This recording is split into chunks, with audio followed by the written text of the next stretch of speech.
Hi everyone, welcome back to Amma's magic pot. ಇವತ್ತು ನಾವು Indian style paneer masala ಮಾಡೋದು ನೋಡ್ಕೊಳ್ಳೋಣ. ಇದಕ್ಕೆ ಬೇಕಾಗಿರುವಂಥ ಪದಾರ್ಥಗಳು: ಧನಿಯಾ 2 spoon, pepper 1 spoon, jeera 1.5 spoon, 4 ಬ್ಯಾಡಗೆ ಮೆಣಸಿನ್ಕಾಯಿ, ಬಾತ್ ಸಾಮಾನು. ಇದೆಲ್ಲ ಈಗ ಒಂದು ಪ್ಯಾನ್ಗೆ ಹಾಕ್ಕೊಂಡು ಹುರ್ಕೊಳ್ಳೋಣ.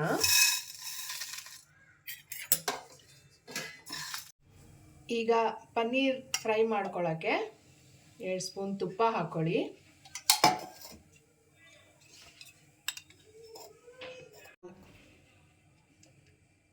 ಮೂರು ಸ್ಪೂನ್ ಎಣ್ಣೆ ಹಾಕ್ಕೊಳ್ಳಿ.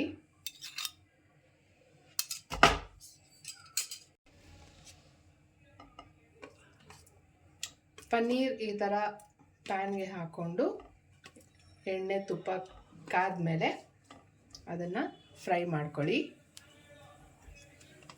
ಈ ಮಸಾಲೆ ಐಟಮ್ ಎಲ್ಲ ತಣ್ಣಗಾದ್ಮೇಲೆ ಮಿಕ್ಸಿಗೆ ಹಾಕ್ಕೊಂಡು ರುಬ್ಕೊಳ್ಳೋಣ.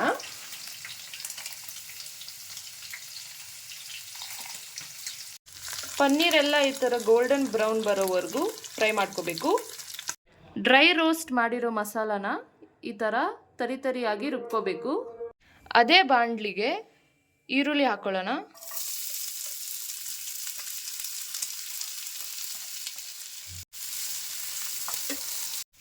ಈರುಳ್ಳಿ ಸ್ವಲ್ಪ ಫ್ರೈ ಆದಮೇಲೆ 4 ಮೆಣಸಿನ್ಕಾಯಿ ಕಟ್ ಮಾಡ್ಕೊಂಡು ಹಾಕ್ಕೊಳ್ಬೇಕು. ಆಮೇಲೆ ಕರಿ ಲೀವ್ಸ್, ಅರಿಶಿನದ ಪುಡಿ,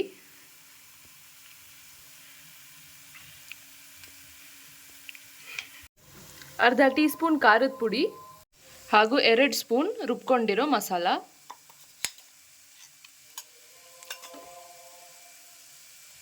ರುಚಿಗೆ ತಕ್ಕಷ್ಟು ಉಪ್ಪು, ಜಿಂಜರ್ ಗಾರ್ಲಿಕ್ ಪೇಸ್ಟ್ ಹಾಕ್ಕೊಂಡು ಮಿಕ್ಸ್ ಮಾಡ್ಕೋಬೇಕು. ಇದಕ್ಕೆ ಸ್ವಲ್ಪ ನೀರು ಹಾಕ್ಕೊಂಡು ಮಸಾಲ ಎಲ್ಲ ಫ್ರೈ ಆಗೋ ಹಾಗೆ ಮಿಕ್ಸ್ ಮಾಡ್ಕೋಬೇಕು. ಈ ಮಸಾಲಾಗೆ ಇವಾಗ ಫ್ರೈ ಮಾಡ್ಕೊಂಡಿರೋ ಪನ್ನೀರ್ ಹಾಕೋಬೇಕು.